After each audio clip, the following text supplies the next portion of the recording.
Hello everyone, welcome back to Winsome Digital Platform of Winsome International School.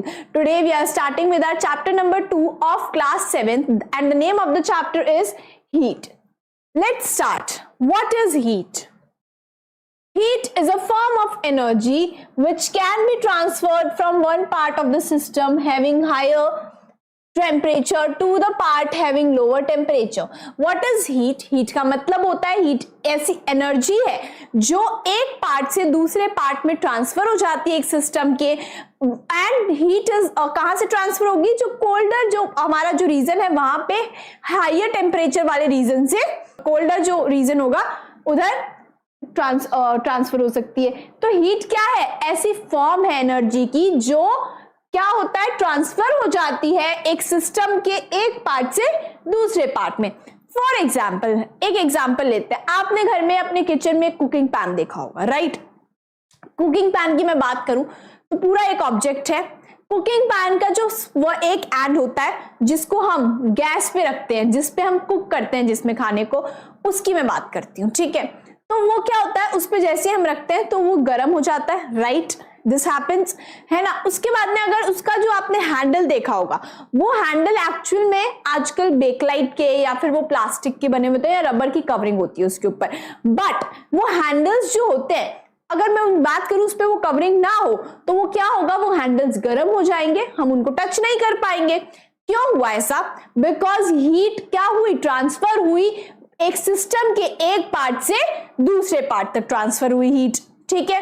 कैसे transfer हुई है, कैसे हुई, ये सब हम इस चैप्टर में पढ़ेंगे. Now see, heat energy can do many things. हम हीट एनर्जी को डेली लाइफ में बहुत चीजों के लिए यूज करते हैं. Heat is a important form of energy जिनको हम डेली लाइफ में हीट एनर्जी को यूज कर रहे हैं. We use heat to boil water. हम पानी को उबालने के लिए यूज करते हैं, खाना बनाने के लिए यूज करते हैं. हमें जब सर्दियों में बहुत ज्यादा गर्मी ठंड लग रही होती है, जब सर्दियों में, तो क्या होता है, हम हीटर ऑन करके उसमें बैठते हैं so that we can keep ourselves warm. Okay, suppose we have a hot liquid, example water with us. In order to make it cool, we add a cold substance such as ice to it. When we add a colder substance to a hotter substance, the colder substance becomes hotter and the hotter becomes the colder. क्या होता है? For example, मैं बोलूं मेरे पास एक pan में मैंने पानी जो है बॉईल करके रखा, वो एकदम हॉट वाटर है. अब मैंने उसके अंदर क्या किया, आइस क्यूब्स को डाल दिया. तो इसमें क्या होता है ऐसी कंडीशन में कि जो हमारा गर्म पानी था वो क्या हो जाएगा, ठंडा हो जाएगा, और जो आइस क्यूब्स हमारी गर्म थी वो जो हमारी आइस क्यूब्स जो ठंडी थी वो गर्म हो जाएगी. सो व्हाट हैपेंस कि हीट आपस में ट्रांसफर हो जाती है.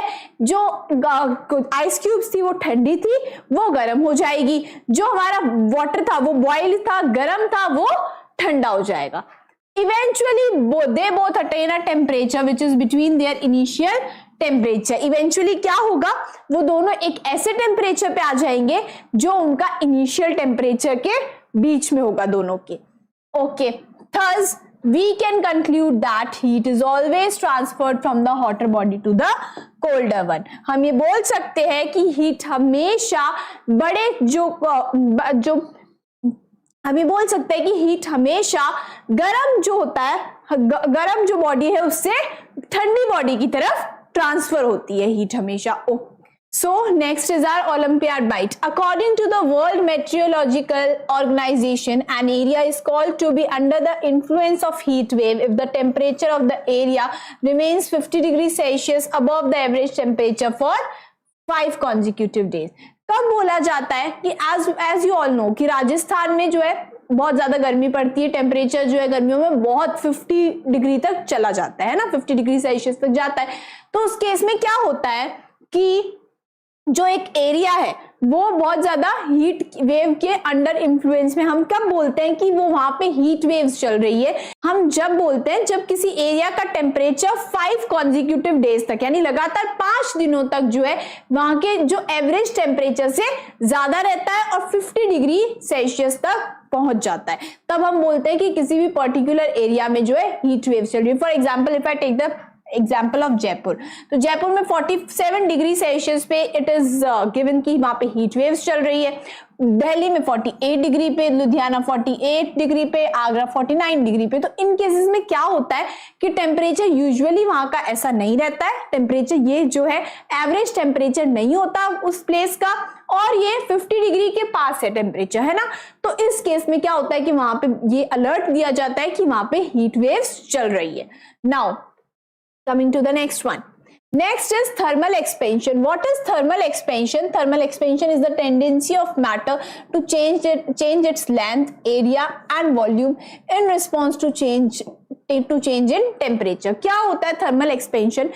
Thermal expansion का मतलब होता है कि एक भी कोई भी मैटर है उसकी टेंडेंसी, अगर उसका टेम्परेचर बढ़ा तो अगर उसकी लेंथ में, उसके वॉल्यूम में या फिर उसके एरिया में अगर कोई भी चेंज देखने के लिए मिल रहा है, then we will say that the matter shows thermal expansion.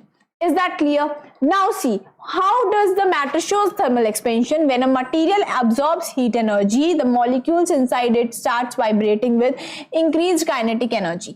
क्या होता है, कोई भी मटेरियल जो है वो अगर हीट एनर्जी को एब्जॉर्ब करता है तो उस केस में क्या होता है कि उसने हीट एनर्जी को एब्जॉर्ब किया. अब क्या होता है, उसके जो मॉलिक्यूल्स होते हैं वो वाइब्रेट करना शुरू कर देते हैं. उनमें मॉलिक्यूल्स में वाइब्रेशन आई तो काइनेटिक एनर्जी क्या होती है, इंक्रीज हो जाती है. और काइनेटिक एनर्जी इंक्रीज होने की वजह से मॉलिक्यूल्स के बीच में डिस्टेंस आ जाता है, मॉलिक्यूल्स थोड़े दूर दूर हो जाते हैं, उनके बीच का जो सेपरेशन गैप है वो भी ज्यादा हो जाता है. और उस केस में क्या होता है, जैसे ही वो सेपरेशन गैप ज्यादा होता है मटेरियल थर्मल एक्सपेंशन शो कर रहा है, हम बोलते हैं. Average separation between the molecules increase, thus expanding the material. तो क्या होता है, उसकी वजह से मटेरियल जो है वो एक्सपेंड होता है, उसमें थर्मल एक्सपेंशन होता है, उसमें थर्मल एक्सपेंशन होता है. Now see, as you can see in the picture, low temperature पे हमें ये वाली जो है डायग्राम दिया हुआ है. लो टेम्परेचर में as you can see the molecules are not far to each other, वो आपस में दूर नहीं है, मॉलिक्यूल्स पास पास है, उनके बीच का जो सेपरेशन है वो भी ज्यादा नहीं है. ठीक है, तो इस केस में क्या होता है कि जो मॉलिक्यूल्स है हमारे वो पास पास हैं भी, right. Now see what happens कि जैसे ही टेम्परेचर बढ़ा, हाई टेम्परेचर हुआ, लो टेम्परेचर से हाई टेम्परेचर हुआ, तो उस केस में क्या होता है, जो मॉलिक्यूल्स होते हैं वो वाइब्रेट करना शुरू कर देते हैं. वाइब्रेट करने से उनमें क्या होता है, वाइब्रेट करना शुरू कर दिया मॉलिक्यूल्स में, मॉलिक्यूल से वाइब्रेट करना शुरू किया, उनकी काइनेटिक एनर्जी बढ़ जाती है. काइनेटिक एनर्जी बढ़ने की वजह से एज यू कैन सी उनके बीच का जो सेपरेशन होता है, सेपरेशन गैप जो होता है वो ज्यादा हो जाता है और मटेरियल जो वो एक्सपेंड हो जाता है. As you I hope you got this. The expansion rate varies from material to material. Her material की एक्सपेंशन रेट अलग अलग होती है. अगर मैं मेटल्स की बात करूं, वो गुड कंडक्टर ऑफ हीट है, show high rate of expansion. ऐसे मटेरियल्स जो हीट के बहुत गुड कंडक्टर्स होते हैं, they are good conductors. For example metals are the good conductors of heat. तो उसमें क्या होता है, मेटल्स जो है थर्मल एक्सपेंशन की जो उनकी रेट होती है वो भी हाई होती है. दैट मीन्स कि जितना ज्यादा मटेरियल जो है वो गुड कंडक्टर होगा हीट का, उतना ज्यादा वो उसकी जो रेट होगी एक्सपेंशन की वो उतनी ज्यादा होगी. As we can see in the metals are the good conductors of heat. तो उसमें क्या होता है, उनकी जो थर्मल एक्सपेंशन की जो रेट होती है वो भी बहुत हाई होती है. Okay, coming to the next one. Next is thermal expansion. Thermal expansion, there are many applications of thermal expansion which we are able to absorb in our day to day life. हमारे आसपास में बहुत सारे ऐसे thermal expansion के ऐसे examples हैं जो हम डे टू डे लाइफ में देख रहे हैं. फर्स्ट एग्जांपल का हम देखते हैं, thermometer is a simple device which works on the principle of thermal expansion. Thermometer हम यूज करते हैं जब हमें बुखार आ जाता है, then to check the temperature we use thermometer. तो उसमें क्या होता है, थर्मामीटर ऐसा ऑब्जेक्ट है जिसके अंदर मरकरी होती है. एज यू नो, मरकरी होती है उसके अंदर मरकरी लिक्विड फॉर्म में प्रेजेंट होती है. व्हाट हैपेंस, जैसे ही हम thermometer, for example this is thermometer, जैसे ही हम कोई भी ऐसे सरफेस के कांटेक्ट में लेकर आते हैं थर्मामीटर को जिसका टेम्परेचर हाई है, जो गर्म है, तो क्या होता है कि जैसे ही वो कांटेक्ट में आता है, मरकरी जो है, मरकरी का भी टेम्परेचर बढ़ता है. मरकरी का टेम्परेचर बढ़ता है तो क्या होगा, मॉलिक्यूल्स वाइब्रेट करेंगे, काइनेटिक एनर्जी शो करेंगे, मॉलिक्यूल्स के बीच का जो गैप है वो बढ़ेगा और जो मरकरी होती है वो एक्सपेंड होने लग जाती है हमारी। एज यू कैन सी ऐसा सा कुछ हमारा जो होता है वो जो थर्मामीटर होता है वो ऐसा होता है, लेकिन जैसे ही कोई भी ऐसी हीट सरफेस के कांटेक्ट में आता है जो ऑलरेडी गर्म है, तो क्या होता है जो मरकरी होती है वो एक्सपेंड हो जाती है and it shows thermal expansion. तो द बेसिक जो ऐसा ऑब्जेक्ट की मैं बात करूं जो मेनली इसी प्रिंसिपल पे बेस्ड है, थर्मल एक्सपेंशन के प्रिंसिपल पे बेस्ड है, then we can say thermometer is the best example for this. Now coming to the next one, gaps are created between railway lines in order to avoid the formation of cracks due to thermal expansion. When train passes over the track, a large amount of heat is produced which causes expansion of tracks. क्या होता है कि जब railway tracks को बनाया जाता है तो रेलवे ट्रैक्स के बीच में कुछ गैप्स रखे जाते हैं। वो गैप्स इसलिए रखे जाते हैं बिकॉज जैसे ही रेलवे ट्रैक्स के ऊपर से जो ट्रेन है वो पास होती है तो उसमें क्या होता है कि जो रेलवे ट्रैक्स होते हैं उनमें हीट जनरेट होती है, ठीक है। तो हीट जनरेट होने की वजह से क्या होता है, थर्मल एक्सपेंशन जो है उनका टेम्परेचर बढ़ता है, उनके मॉलिक्यूल्स जो है रेलवे ट्रैक्स के उसमें क्या होगा, थर्मल एक्सपेंशन होगा एंड उनके मॉलिक्यूल्स का जो है वाइब्रेट करना शुरू करते हैं हीट की वजह से। रेलवे ट्रैक्स जो होते हैं वो उनका टेम्परेचर बढ़ता है और जो रेलवे ट्रैक्स के मॉलिक्यूल्स होते हैं उनमें वाइब्रेशंस होती है, काइनेटिक एनर्जी उनकी बढ़ती है और वो उनमें उनके जो मॉलिक्यूल्स होते हैं उनके बीच का सेपरेशन गैप बढ़ जाता है और फिर क्या होगा, क्या सेपरेशन गैप बढ़ने की वजह से थर्मल एक्सपेंशन होता है। तो इसीलिए जो रेलवे ट्रैक्स होते हैं जब वो बनाए जाते हैं उनके बीच में गैप्स रखे जाते हैं ताकि जब थर्मल एक्सपेंशन हो तो ऐसा ना हो कि बिकॉज अगर वो गैप्स नहीं होंगे तो क्या होगा कि लाइक गैप्स ही नहीं होंगे तो क्रैक्स आ जाएंगे, है ना, बिकॉज थर्मल एक्सपेंशन तो होगा ही, जैसी ट्रेन पास करेगी तो रेलवे ट्रैक्स जो है वो उनका टेम्परेचर बढ़ेगा। तो क्या होता है उस केस में कि जब अगर वो क्रैक्स ना जो नहीं रखे जाएं अगर वो गैप्स, तो रेलवे ट्रैक्स में क्रैक आने लग जाते हैं, टूट जाते हैं railway tracks. If there were no gaps cracks will be formed on the tracks due to thermal expansion। तो क्या होगा कि अगर वो गैप्स जो रेलवे ट्रैक्स जब बनाए जाते हैं अगर वो गैप उनमें ना रखा जाए तो जो हमारा जो जैसी थर्मल एक्सपेंशन होगा जब ट्रेन उस रेलवे ट्रैक्स के ऊपर से क्रॉस करेगी तो क्या होगा, थर्मल एक्सपेंशन होगा और थर्मल एक्सपेंशन होगा और अगर वो गैप्स ना हो तो क्या होगा, रेलवे ट्रैक्स में क्रैक आने लग जाएंगे। I hope you got this. Coming to the next one, see first one is a picture of railway tracks। as you can see उनके बीच में गैप्स रखे जाते हैं रेलवे ट्रैक्स में। मैंने जस्ट अभी आपको यही एग्जांपल एक्सप्लेन किया था कि गैप्स रखे जाते हैं जब रेलवे ट्रैक्स को बनाया जाता है सो दैट जब थर्मल एक्सपेंशन हो तो ऐसा ना हो कि अगर गैप्स ही नहीं होंगे तो क्रैक्स आने लग जाएंगे। तो उन क्रैक्स को अवॉइड करने के लिए उनके बीच में ऑलरेडी गैप रखा जाता है ताकि थर्मल एक्सपेंशन हो तो कोई ऐसा प्रॉब्लम हमें फेस ना करनी पड़े। Coming to the next one, next is sag in overhead transmission lines. As you can see आपने अपने आसपास भी देखे होंगे वायर्स होते हैं, है ना, वायर्स को थोड़ा लटका के लगाया जाता है, उनमें सैग्स बना रखे जाते हैं।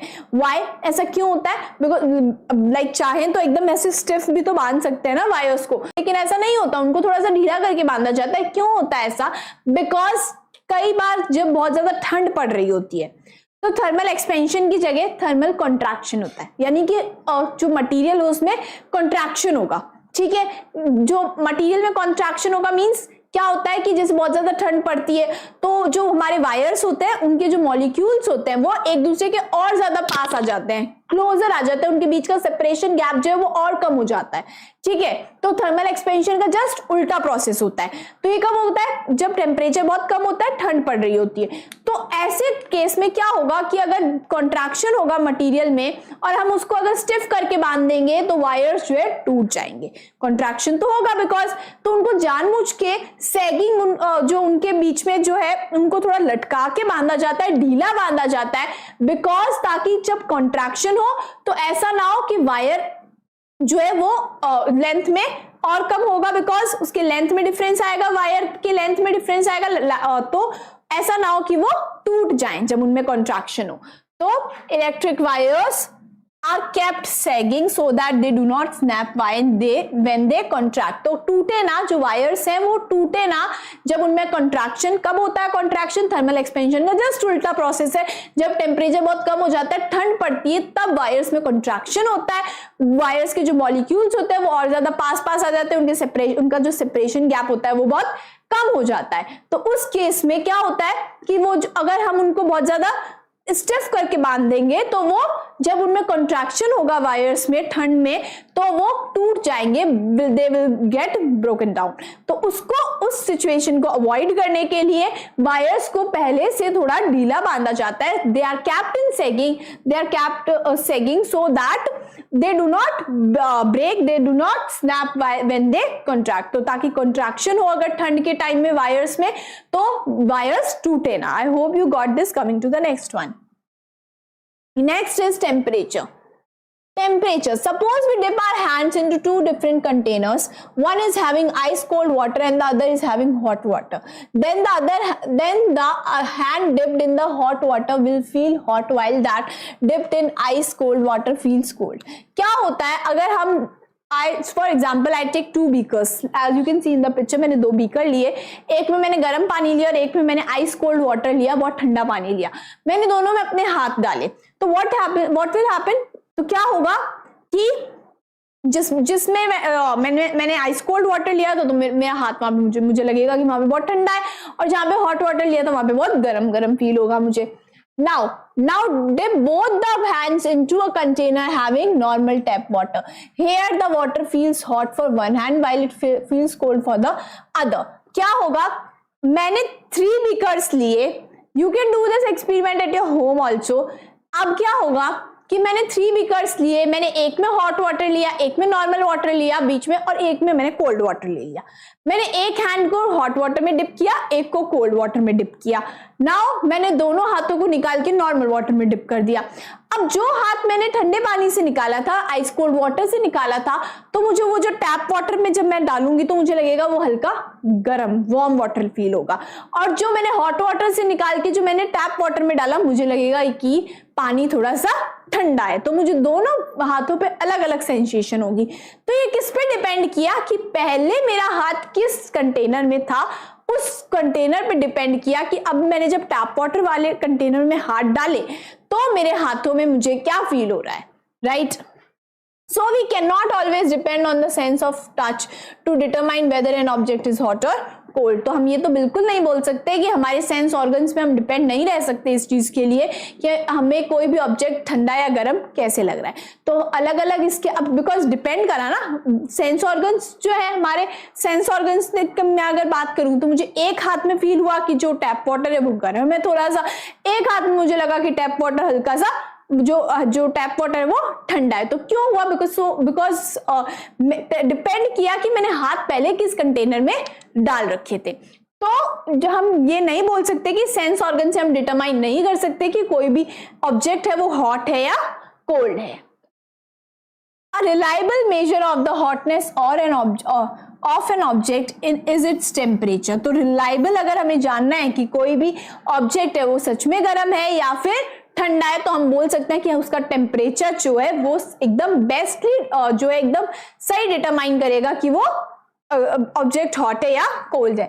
Temperature is the measure of degree of hotness of an object. Temperature क्या है? Temperature is this is the definition of temperature. Temperature is the measure of degree of hotness of an object. कोई भी object जो है उसका major, उसके it is the degree of hotness, वो कितना गर्म है कोई भी ऑब्जेक्ट, उसको हम मेजर करने के लिए हम क्या बोलते हैं कि हम टेम्परेचर लेते हैं कोई भी सब्जेक्ट का। तो temperature is the degree of the hotness of an object. If an object is having a higher temperature than its surrounding, it means the object is hotter than its surrounding.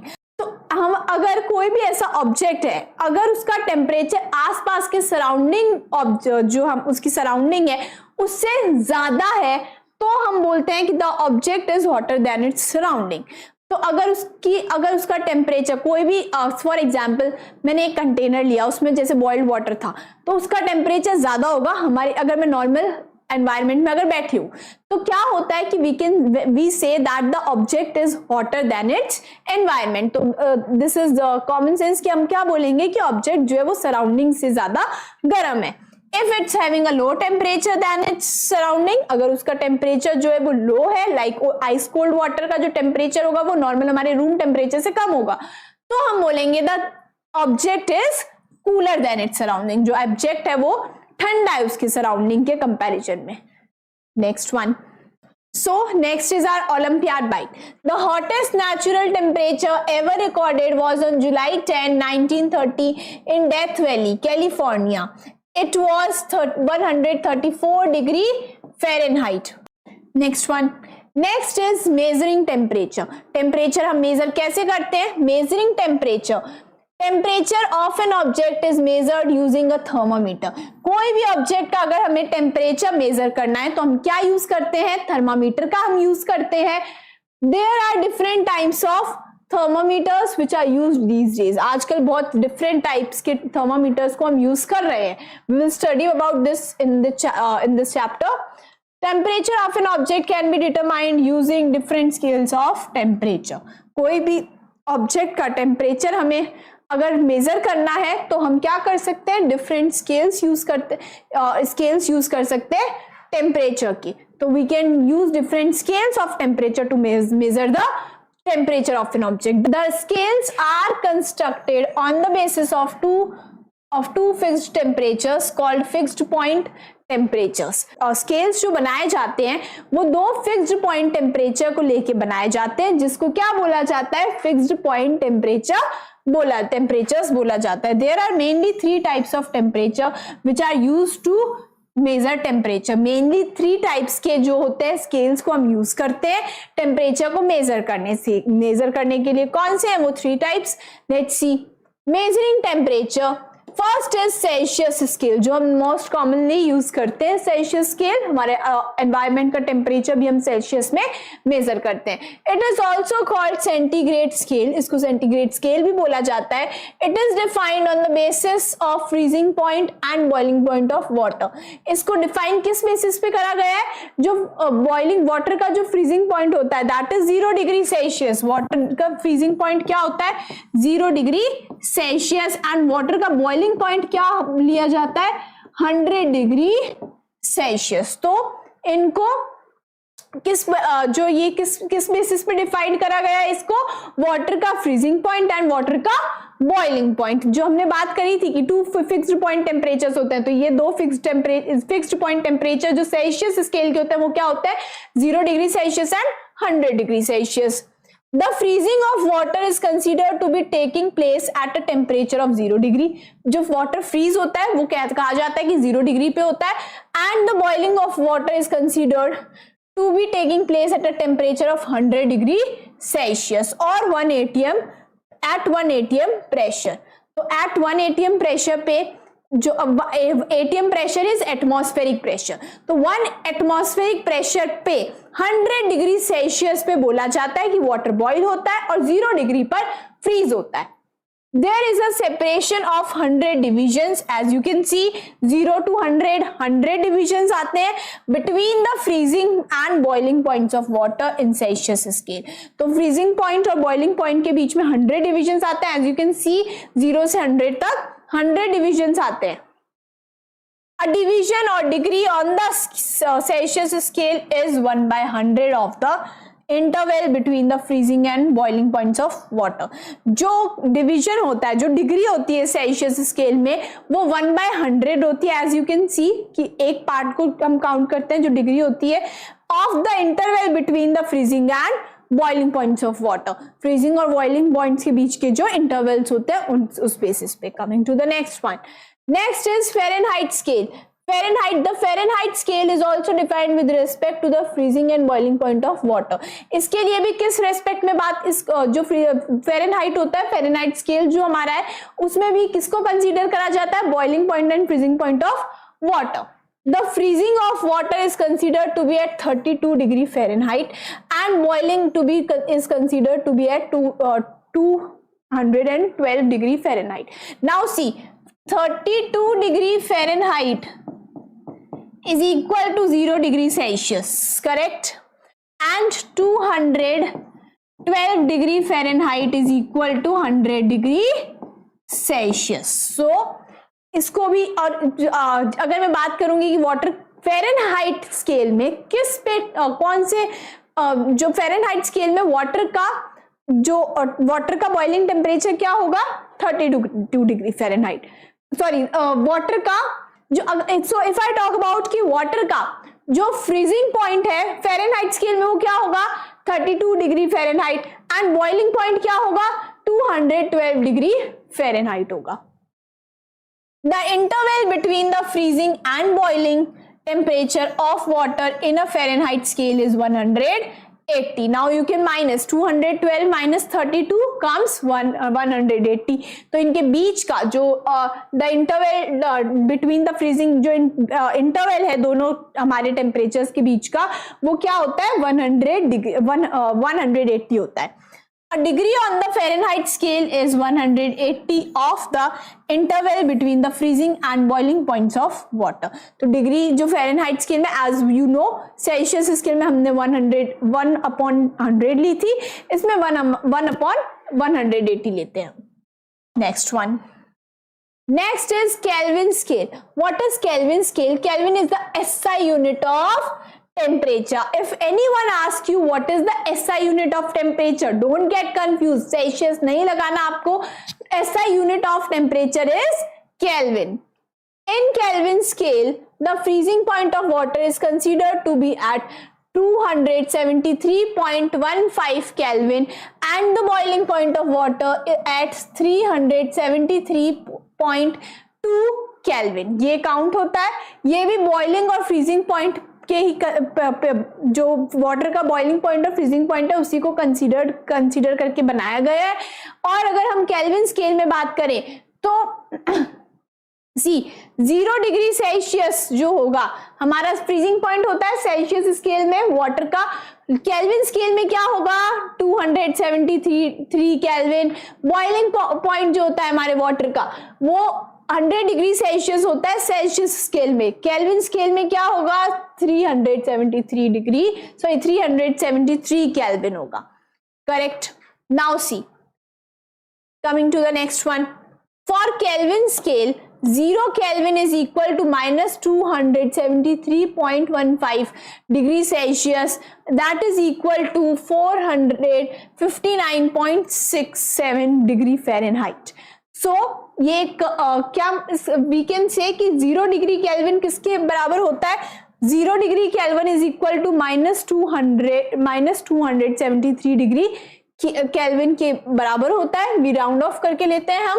और Fahrenheit में मैं बात करूं तो -459.67 degree Fahrenheit होता है. ये आपको लर्न करनी पड़ेगी values because you have to make sure questions. अगर न्यूमेरिकल्स हमारे आएंगे तो न्यूमेरिकल्स हमें सॉल्व करने के लिए आपको वैल्यूज जो है ये लर्न होनी चाहिए.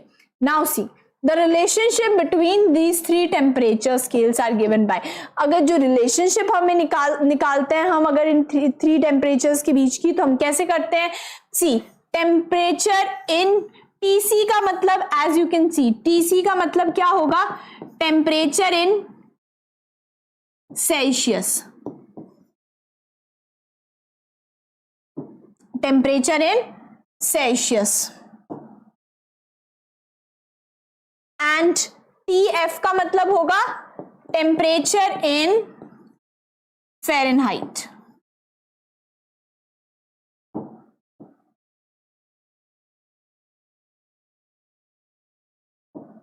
Temperature in so TF means temperature in Fahrenheit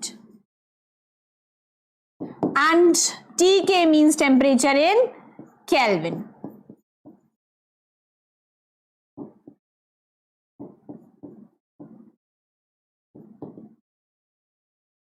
Now see whenever we have to find out कि अगर आपको दिया जाए कि आपको टेम्परेचर इन सेल्सियस दे दे और आपसे पूछा जाए temperature in Fahrenheit find out करो, तो आप किस न्यूमेरिकल में द क्वेश्चन कैन कम कि अगर आपको दिया जाए कि टेम्परेचर इन समझ लो टेम्परेचर इन सेल्सियस दे दिया, अब आपको फाइंड आउट करना है टेम्परेचर इन फ़ारेनहाइट, तो आप टेम्परेचर इन सेल्सियस की वैल्यू वहां पे रखेंगे, टेम्परेचर इन फ़ारेनहाइट आराम से निकल जाएगा। And what is the, this is very very important,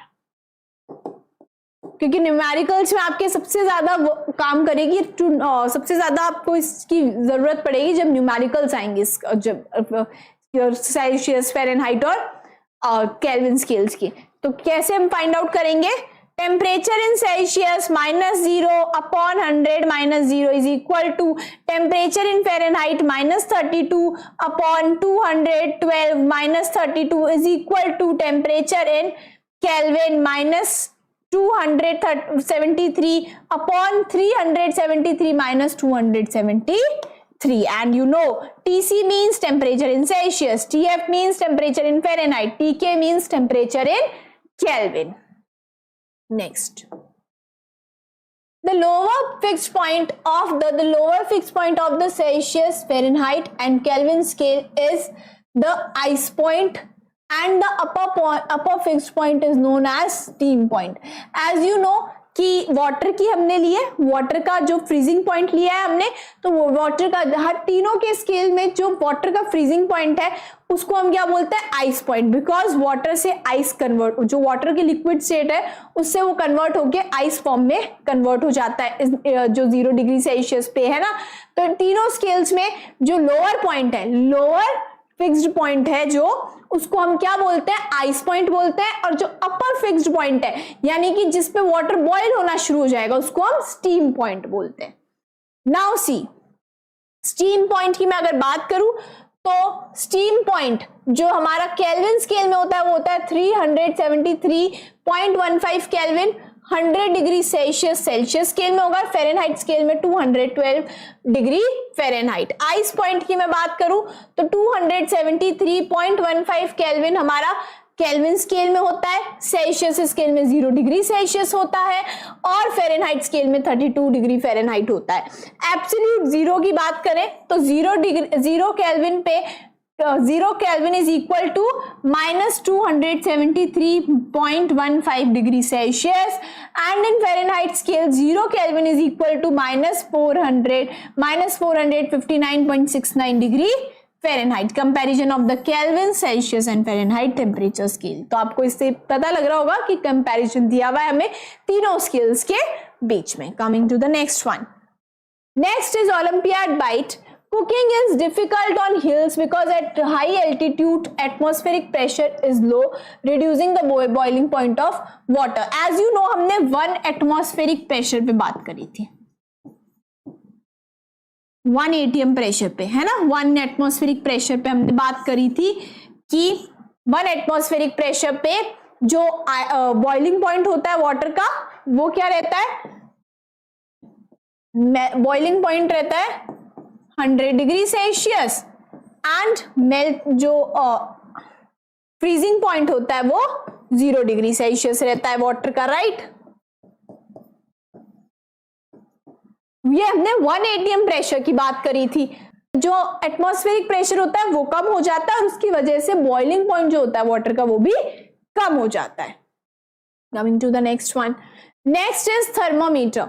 thermometer की मैं बात करूं, thermometer is the device which is used to measure the temperature of an object. किसी भी ऑब्जेक्ट का अगर मेरे को टेम्परेचर मेजर करना है then I will use thermometer. It is based on the principle that materials expand on heating. हमने just अभी पढ़ा था कि वो थर्मल एक्सपेंशन पे बेस्ड होता है। There are mainly 2 types of thermometers, mainly 2 types के थर्मामीटर्स अवेलेबल होते हैं। First is clinical thermometer and second is laboratory thermometer. 2 types के हैं, कौन से हैं? Clinical and laboratory thermometer. Let's read out क्या होते हैं। क्लिनिकल थर्मामीटर क्या होते हैं? Clinical thermometer is used to measure body temperature. Clinical thermometer को बॉडी का टेम्परेचर, जब हमारे फीवर हो जाता है, जिस थर्मामीटर को हम यूज करते हैं that is known as clinical thermometer, जिसको बॉडी का टेम्परेचर मेजर करने के लिए यूज करा जाता है। Normal human body temperature is 37 degree Celsius. Very very important, normal जो टेम्परेचर होता है ह्यूमन बॉडी का वो क्या होता है, 37 डिग्री सेल्सियस होता है। The temperature of human body normal does not go below 35 degree, normally 35 degree Celsius के से कम नहीं जाता है और 42 डिग्री सेल्सियस से ज्यादा भी नहीं होता है। Thus, a clinical thermometer has a temperature range of 35 degree Celsius to 42 degree Celsius. तो क्लिनिकल थर्मामीटर की जो रेंज होती है वो कहां से कहां तक होती है, 35 डिग्री सेल्सियस से 42 डिग्री सेल्सियस तक होती है। और नॉर्मल ह्यूमन बॉडी टेम्परेचर क्या होता है, 37 डिग्री सेल्सियस होता है। जब हमारा टेम्परेचर 37 से ज्यादा हो जाता है तब हम बोलते हैं कि हमें फीवर हो रहा है, right. And if I talk about कि क्लिनिकल थर्मामीटर का यूज क्या होता है, to measure the body temperature, body temperature को मेजर करने के लिए यूज होता है क्लिनिकल थर्मामीटर। और क्लिनिकल थर्मामीटर जो नॉर्मल बॉडी टेम्परेचर होता है, ह्यूमन बॉडी टेम्परेचर होता है वो 37 डिग्री सेल्सियस होता है। 35 डिग्री सेल्सियस से कभी कम नहीं जाता और 42 डिग्री सेल्सियस से कभी ज्यादा नहीं होता। इसलिए जो रेंज होती है, तो अगर if the question arises what is the range of the clinical thermometer, तो the range of clinical thermometer varies is from 35 degree Celsius to 42 degree Celsius. Coming to the next one, laboratory thermometer. What is laboratory thermometer? A laboratory thermometer is used to measure the temperature of different objects having large temperature range.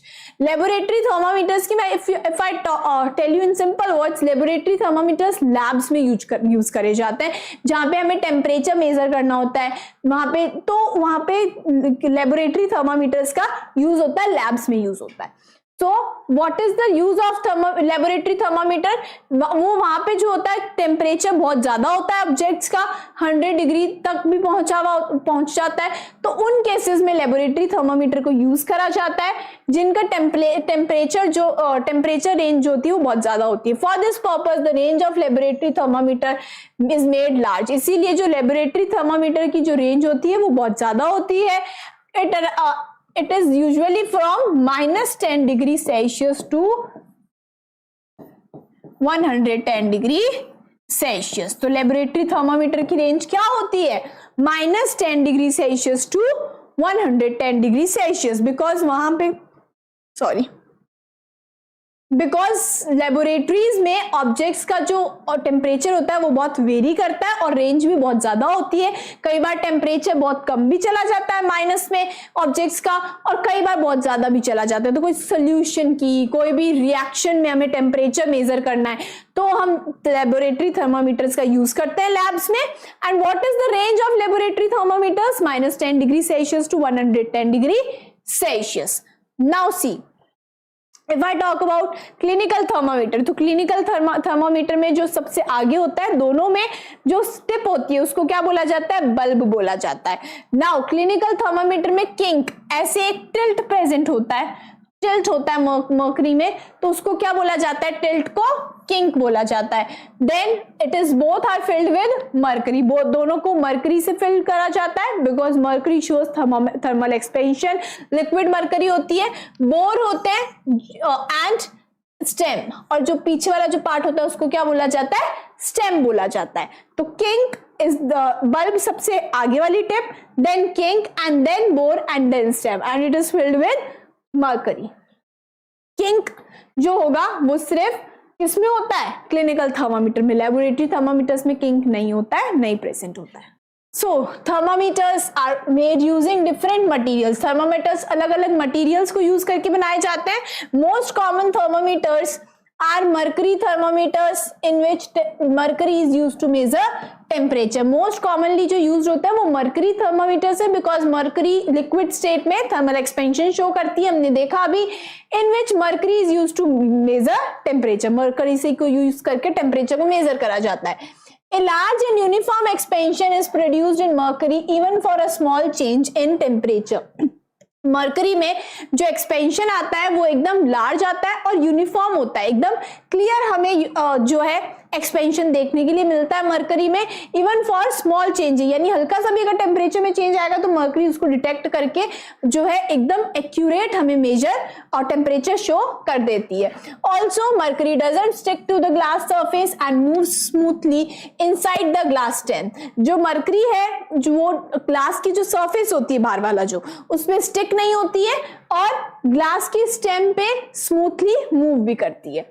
These properties of mercury make it a best suit for measuring temperature differences। इसकी वजह से जो mercury है वो एकदम best option है choose करने के लिए जब हम थर्मोमीटर्स जो है प्रोड्यूस करते हैं, थर्मोमीटर्स बनाते हैं, तो mercury is the best option to use. A clinical thermometer made using mercury has a kink near its bulb। अभी हमने देखा था कि किंक होता है, ऐसे एक बेंट होता है जस्ट बल्ब के पास में, क्लिनिकल थर्मामीटर में होता है ना कि लेबोरेटरी थर्मामीटर में।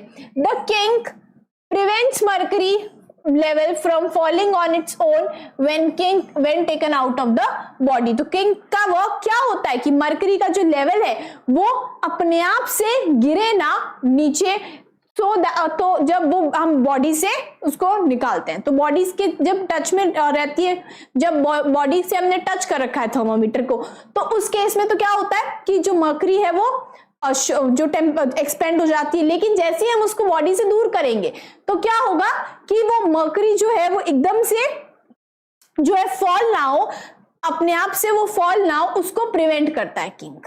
Correct, that is kink is a band near bulb. Alcohol is another liquid that is used in thermometers। Alcohol को भी यूज करा जाता है thermometers में मर्करी को रिप्लेस करके। It is usually used in thermometers that measure very low temperature because it freezes at a much lower temperature as compared to the mercury। तो जो हमारे जो अल्कोहल को जिन थर्मोमीटर्स में यूज करा जाता है उन थर्मोमीटर्स को बेसिकली बहुत ज्यादा कम टेम्परेचर के जो टेम्परेचर को मेजर करने के लिए यूज करा जाता है। उन थर्मोमीटर्स में, ऐसे थर्मोमीटर्स में यूज करा जाता है अल्कोहल को जो बहुत ज्यादा कम लो टेम्परेचर को मेजर करते हैं। It freezes at a lower temperature as compared to mercury because ये जो बहुत कम टेम्परेचर पे ये फ्रीज कर जाती है। मर्करी के कंपैरिजन में अल्कोहल जो है वो बहुत कम टेम्परेचर पे फ्रीज कर जाती है। There are also solid gas thermometers, solid and gas thermometers which are all designed for specific temperature ranges। बहुत सारे ऐसे थर्मोमीटर्स हैं जो सॉलिड और गैस थर्मोमीटर्स भी हैं और उनको स्पेसिफिक पर्पसेस के लिए यूज करा जाता है सॉलिड और गैस थर्मोमीटर्स को। नेक्स्ट वन, सी हमने जो भी देखा था वो लिक्विड थर्मोमीटर्स था, उसमें लिक्विड स्टेट में हम यूज कर रहे थे, तो सॉलिड और गैस थर्मोमीटर्स को भी यूज करा जाता है, अलग अलग पर्पस होते हैं उनके यूज करने के लिए। Nowadays digital thermometers are used which has a plastic body and are easy to use। आजकल digital thermometers as you can see in the picture, आजकल डिजिटल थर्मोमीटर्स को यूज करा जाता है और प्लास्टिक की बॉडी होती है इनकी, आर इजी टू यूज, इनको यूज करना भी बहुत इजी होता है। आजकल हम जो बॉडी टेम्परेचर मेजर करते हैं वो ज्यादातर डिजिटल थर्मोमीटर से ही करते हैं। It provides accurate readings in the form of digital displays। ये थर्मोमीटर्स एकदम accurate रीडिंग बताते हैं digitally, as you can see digitally हमें जो वैल्यू है वो स्क्रीन पे दिख जाती है। The least count of a measuring device is defined as the minimum value of measurement that can be measured using a measuring device। तो जो लीस्ट काउंट होता है, लीस्ट काउंट क्या होता है, कोई भी लीस्ट मेजरिंग डिवाइस है उसका सबसे कम जो टेम्परेचर वो मेजर कर सकता है, सबसे कम टेम्परेचर जो मेजर कर सकता है, least count of measuring device is defined as कि लीस्ट काउंट क्या होता है, किसी भी मेजरिंग डिवाइस का सबसे कम टेम्परेचर जो वो मेजर कर सकता है डिवाइस, उसको हम क्या बोलते हैं, लीस्ट काउंट बोलते हैं। Thus, if a thermometer is having a range of 35 degrees Celsius to 45 degrees Celsius and there are 100 divisions between them, then the least count of the thermometer is equal to, तो अगर कोई भी thermometer है उसकी range 35 degree to 45 degree Celsius है तो क्या और उसमें 100 डिविजन्स है तो उसका लीस्ट काउंट हम कैसे निकालेंगे 35 degree Celsius minus 45 degree Celsius minus 35 degree Celsius upon 100 number of divisions, then difference between both of them is 10 degree Celsius upon 100 is equal to 0.1 degree Celsius. It is also important formula, याद रखेंगे कि अगर number of divisions जो है वो नीचे आते हैं और जो मैक्सिमम जो टेम्परेचर जो होती है कि लाइक 45 डिग्री सेल्सियस जो है अगर उसकी जो रेंज है वो है 35 डिग्री टू 45 डिग्री सेल्सियस तो हम क्या करेंगे 45 degree Celsius minus two 35 degree Celsius करेंगे upon number of divisions then 10 degree Celsius upon 100 तो उसका 10 डिग्री सेल्सियस 0.1 डिग्री सेल्सियस जो है वो लीस्ट काउंट हो जाएगा हमारे thermometer का. Thus, with this thermometer, the minimum temperature difference that can be measured is 0.1 degree Celsius. तो इसका मतलब कि जो minimum temperature difference हम measure कर सकते हैं इस thermometer से वो क्या है 0.1 degree Celsius है. Coming to the next one. Next is our self test one. Let's do some questions. A thermometer works on the principle of. Thermometer कौन से principle पे work करता है? Thermal expansion. हमने अभी पढ़ा था thermal expansion पे thermometer work करता है. A power line on a hot day is droopy. Hot day पे वो droopy है, but on a cold day it is tight. Droopy means बहुत ज्यादा ढीली है, ठीक है? कब है? Hot day पे बहुत ज्यादा ढीली है because उसमें thermal expansion हुआ है. That means and on the cold day it is tight. This is because metal expands under heat. Metals contract under heat. Metals जो है वो heat में expand करते हैं, right? Heat में contract नहीं करते, cold में contract करते हैं, right? तो ये हमारा ये तो ऑप्शन हो गया eliminate because metals कभी contract नहीं करते heat के अंदर में वो heat के अंदर में expand करते हैं. तो the answer is A. Next. Of gravity no, none of these no. तो हमारा ऑप्शन क्या होगा कि मेटल्स जो है वो कब शो करते हैं जो है एक्सपेंशन कब शो करते हैं जब वो हीट के अंदर होते हैं हीट की इन्फ्लुएंस में होते हैं. Coming to the next question. The SI unit of temperature is unit of temperature was Kelvin. Kelvin क्या होती है? SI unit होती है टेम्परेचर की. The boiling point of water in Celsius and Kelvin scale are. See, boiling point water का Celsius scale में क्या होता है 100 डिग्री सेल्सियस होता है और Kelvin scale में क्या होता है 373 Kelvin होता है. As you remember this, the value आपको याद होनी चाहिए. I already told you. And which option is the correct one? D is the correct option. So let's start from our next question. The next question says the least count. We have to find the least count of a thermometer whose range is 20 degrees Celsius to 100 degrees Celsius and there are 200 divisions. If you remember what we did, that we used to subtract the range and then divided by number of divisions. So 60 degrees Celsius minus 20 degrees Celsius upon number of divisions, that is 200 divisions. Now 60 degrees Celsius minus 20 degrees Celsius is equals to 40 degrees Celsius upon number of divisions 200. Now see, I can write this in this way, 4 upon 2 into 10 degree Celsius. I can write in this way. Yes, I can write it in the same way. That 20 was there, so 2 into 10. Now see, 2 1s are 2, 2 2s are 4. Now, as you can see, 2 divided by 10 is equals to 0.2 degree Celsius. So the least count of the thermometer answer is 0.2 degree Celsius, and the option C is the correct answer. Let's come to the next one. Next one is transfer of heat. हमारा next topic है transfer of heat. Heat का transfer कैसे होता है? Let's see. When an object with higher temperature comes in contact with an object at lower temperature, it is observed that after some time there is an increase in temperature of the latter, with the former experiences a decrease in temperature. क्या होता है कि जब भी ऐसा heat का transfer कब देखने के लिए मिलता है, जब हम होता है कि हम हायर एक ऑब्जेक्ट है जिसका टेम्परेचर बहुत हाई है और दूसरा ऑब्जेक्ट है हमारा जो लो टेम्परेचर पे है, तो जब वो हाई टेम्परेचर वाला ऑब्जेक्ट और लो टेम्परेचर वाले ऑब्जेक्ट्स कांटेक्ट में आते हैं तो क्या होता है, हीट का ट्रांसफर होता है. हीट का ट्रांसफर कैसे होता है कि जो हमारा जो ऑब्जेक्ट था जो कि जिसका टेम्परेचर कम था उसका टेम्परेचर क्या होता है, इंक्रीज होता है हल्का सा. और there are two objects. Object 1 का टेम्परेचर हमारा हाई है and the object 2 has a low temperature. तो जब वो दोनों objects, for example if I take the example of these two books, for example ये दोनों हमारे ऑब्जेक्ट्स हैं, ऑब्जेक्ट 1 एंड ऑब्जेक्ट 2. ऑब्जेक्ट 1 जो है हमारा वो हायर टेम्परेचर पे है, ऑब्जेक्ट 2 जो है वो लोअर टेम्परेचर पे है.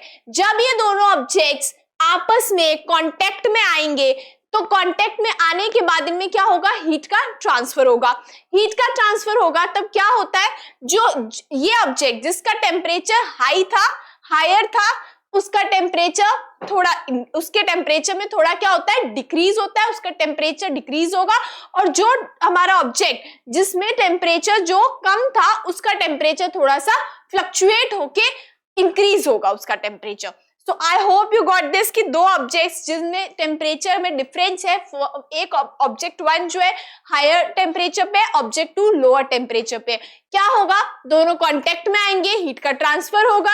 हीट का ट्रांसफर होगा तो जो ऑब्जेक्ट हमारा हाई टेम्परेचर पे था उसके टेम्परेचर जो है डिक्रीज होगा और जो ऑब्जेक्ट हमारा लोअर टेम्परेचर पे था उसके टेम्परेचर में हल्का सा जो है इंक्रीज देखने के लिए मिलेगा. Right now see, it happens because the object at higher temperature is transferring some of its heat energy to the object which is at lower temperature. As I took the example कि हमारा object 1 जो है वो higher temperature पे है, इसका temperature ज्यादा है और जो ऑब्जेक्ट 2 जो हमारा है उसका टेम्परेचर जो है वो लो है. तो क्या होगा, जो ऑब्जेक्ट हाई टेम्परेचर पे है वो अपनी हीट, हाई टेम्परेचर पे ऑब्जेक्ट है वो अपनी हीट किस में ट्रांसफर कर देगा, जिस ऑब्जेक्ट का टेम्परेचर जो कम है उसको ट्रांसफर कर देगा. Now see, this process is known as transfer of heat. ये क्यों हुआ, because heat का transfer हुआ. Now see, heat can be transferred between objects mainly by 3 processes. Heat जो है objects में 3 processes से transfer होती है.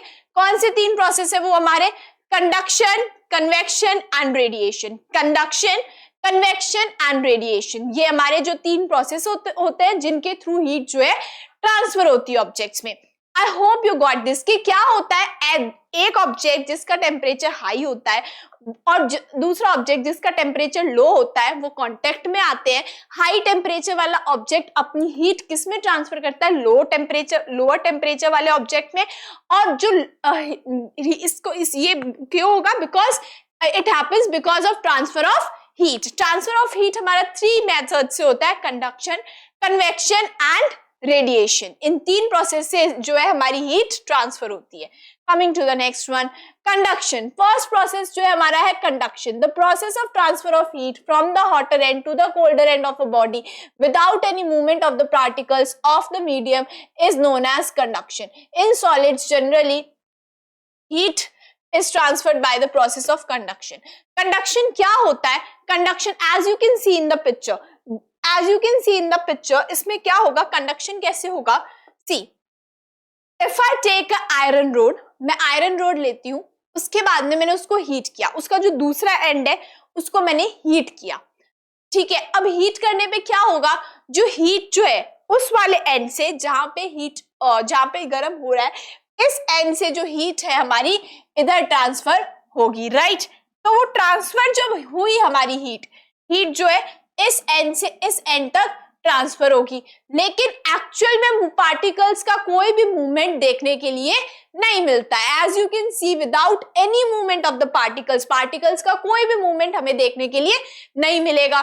तो जब इस प्रोसेस में क्या हुआ, जो हॉटर एंड था उससे हीट का ट्रांसफर कोल्डर एंड पे हुआ, और ये किसके थ्रू हुआ, कंडक्शन के थ्रू हुआ, बिकॉज इसमें कोई भी पार्टिकल्स का मूवमेंट एक्चुअल में नहीं होता है। एंड सॉलिड्स में जनरली जो हीट का ट्रांसफर होता है, as you can see the iron rod is a solid, solids में जब हीट का ट्रांसफर होता है तो कंडक्शन मेथड से ही होता है।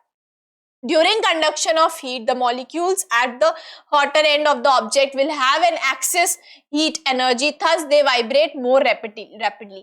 जो हमारा ये वाला एंड है, यहाँ पे जो मॉलिक्यूल्स है उनमें हीट एनर्जी जो है वो बहुत ज्यादा होती है in comparison to the end which is at the lower temperature. तो जो हमारा ये वाला जो एंड है, हॉटर जो एंड है हमारा, जो गर्म ये जहाँ पे हम हीट प्रोवाइड कर रहे हैं, यहाँ पे क्या होगा, एक्सेस हीट एनर्जी इनके पास होगी, हॉटर एंड के पास एक्सेस हीट एनर्जी होगी, उसकी वजह से वो वाइब्रेट करेंगे मोर रैपिडली, बहुत जल्दी वाइब्रेट करते हैं।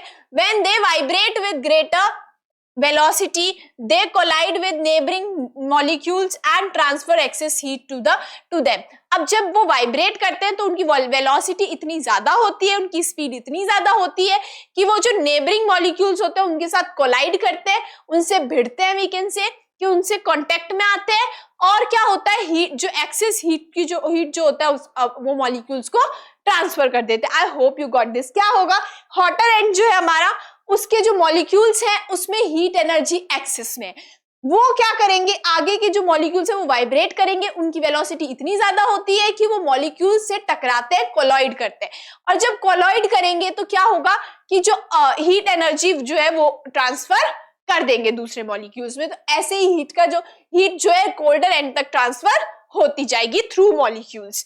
This process continues and the heat energy is transferred from the hotter end to the colder one। क्या होता है, ये जो प्रोसेस है ये कंटिन्यू रहता है, और इसकी वजह से जो हमारा हॉटर एंड होता है उससे जो हीट एनर्जी है वो ट्रांसफर होके कोल्डर एंड तक पहुंच जाती है, and this is known as transfer of heat. ये कौन सा प्रोसेस है, कंडक्शन प्रोसेस है।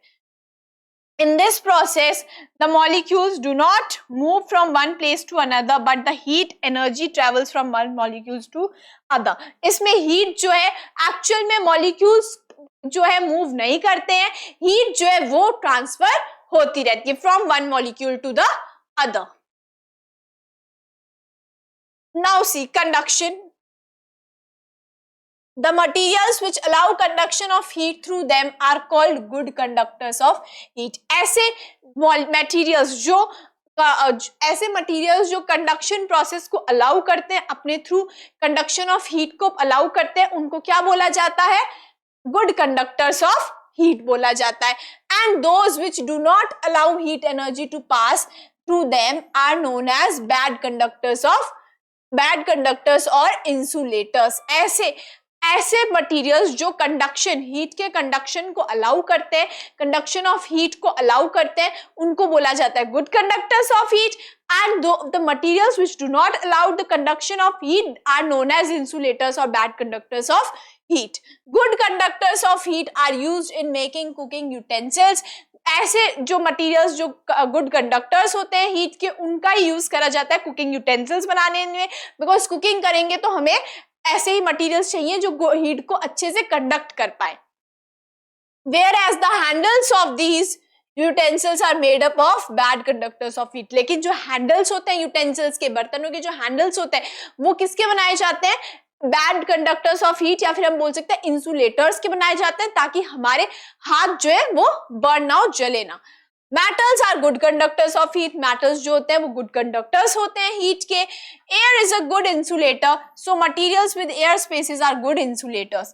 एयर जो है वो एक इंसुलेटर है, it is not a good conductor of heat, it is a good insulator.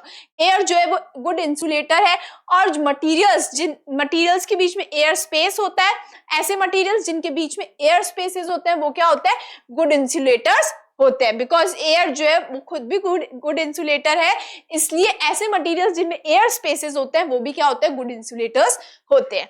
Materials such as wool, are use to make winter clothing. Wool, जैसे कि वुल से हम ऊन से जो है विंटर क्लोथ्स बनाए जाते हैं। Blankets and quilts because they are made up of thin fibers having a lot of air space between them, because इनमें जो फाइबर्स का यूज होता है वो बहुत थिन होते हैं, पतले होते हैं, इनके बीच में एयर स्पेस होता है, और एयर स्पेस में जो है एयर होती है, और air is a good insulator, इसलिए ये क्या होते हैं, हीट का ट्रांसफर नहीं होने देते। हम सर्दियों में ऊन के वुल के कपड़े पहनते हैं बिकॉज इनमें थिन फाइबर्स का यूज होता है। थिन फाइबर्स होते हैं तो एयर स्पेस होते हैं इनके बीच में, और एयर स्पेसेस में एयर फिल्ड रहती है। Air is a good insulator, air good insulator है, इसलिए वो हीट का ट्रांसफर, हमारी बॉडी की जो हीट है वो हमारी बॉडी में ही रहती है, उसका ट्रांसफर जो है नहीं होने देती एनवायरमेंट के साथ। The next one, next is convection. Second process जो है हमारा जिस हीट ट्रांसफर का वो है convection. What is convection? It is the process of heat transfer in which molecules of a liquid or gas themselves move to carry heat energy from hotter end to the colder end. Just opposite होगा conduction का। conduction में molecules move नहीं करते थे, लेकिन convection में क्या होगा, molecules खुद move करते हैं to carry the heat from hotter end to colder end, यानी कि जो hotter end है उससे colder end तक heat पहुंचाने में molecules खुद move करेंगे। When water is heated, the water near the flame gets heated up. अब जैसे कि हम वाटर को जब गर्म करते हैं तो जो वाटर जो जस्ट हमारे हीट जो फ्लेम के जस्ट, जैसे यहाँ का जो नीचे वाला जो वाटर होगा यहाँ वाला, because it is getting direct flame, तो जो डायरेक्ट फ्लेम इसको मिल रही है, ये वाला वाटर जो है वो गर्म होगा। Hot water rises up, colder water from the sides moves down towards the source of heat. तो जैसे ही ये गर्म होगा, इस जो हमारा जो हॉट वाटर है वो ऊपर की तरफ मूव करेगा, और जो कोल्ड वाटर था हमारा ऊपर वाली साइड में वो नीचे की तरफ मूव करने लग जाएगा। As the process continues, the whole water gets heated up. और इसकी वजह से क्या होता है, पूरा जो पानी होता है वो गर्म हो जाता है। लाइक पहले नीचे जो पानी है वो गर्म होगा, then it moves upward, वो ऊपर की तरफ चला जाएगा, और जो ऊपर का पानी है जो कोल्ड था वो नीचे की तरफ आ जाएगा। Here the transfer of heat is taking place by convection. इसमें क्या हुआ, मॉलिक्यूल्स खुद मूव करे, मॉलिक्यूल्स जो नीचे वाले थे वो ऊपर चले गए, फिर ऊपर वाले नीचे आ गए, तो इसमें मॉलिक्यूल्स का मूवमेंट हुआ। इस प्रोसेस को हम क्या बोलेंगे, कन्वेक्शन बोलेंगे। So the next thing is convection of heat gives rise to some of the interesting natural phenomena such as land breeze, the equator, polar winds, etc. Convection of heat जो होता है उससे बहुत सारे नेचुरल फिनोमेनाज भी होते हैं। कौन से नेचुरल फिनोमेना होते हैं, लाइक लैंड ब्रीज, जैसे कि लैंड ब्रीज और equator polar winds. Let's read out ये क्या होते हैं।